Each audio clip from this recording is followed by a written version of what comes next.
अस्सलामु अलैकुम वरहमतुल्लाहि वबरकातुहू नहमदुहू नुसल्ली अला रसूलिहिल करीम अम्मा बाद फौज़ु बिल्लाहि मिनश शैतानिर रजीम बिस्मिल्लाहिर रहमानिर रहीम। मेरा आज का मौजू है मौत और हमारे आमाल।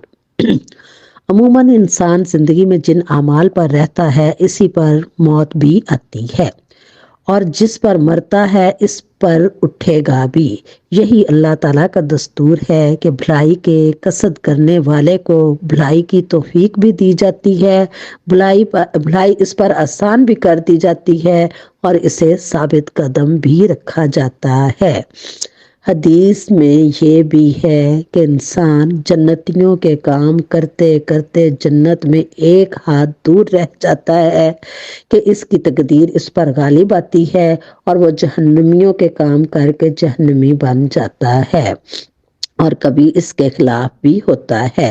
लेकिन इससे मतलब ये है कि ये काम अच्छे बुरे ज़ाहिरी होते हैं, हकीकी नहीं होते। चुनाचे बाज़ रवायात में ये लफ्ज़ हैं, कुरान कहता है सखावत तकवा और ला इलाहा इल्लल्लाह की तस्दीक करने वाले का हम नेकी का रास्ता आसान कर देते हैं और बुखल और बेपरवाही और भली बात की तकजीब करने वालों के लिए हम सख्ती की राह आसान कर देते हैं। लिहाजा अमल से ज़िंदगी बनती है, जन्नत भी जहन्नुम भी। ये खाकी अपनी फितरत में ना नूरी है ना नारी है। अल्लाह हाफिज़।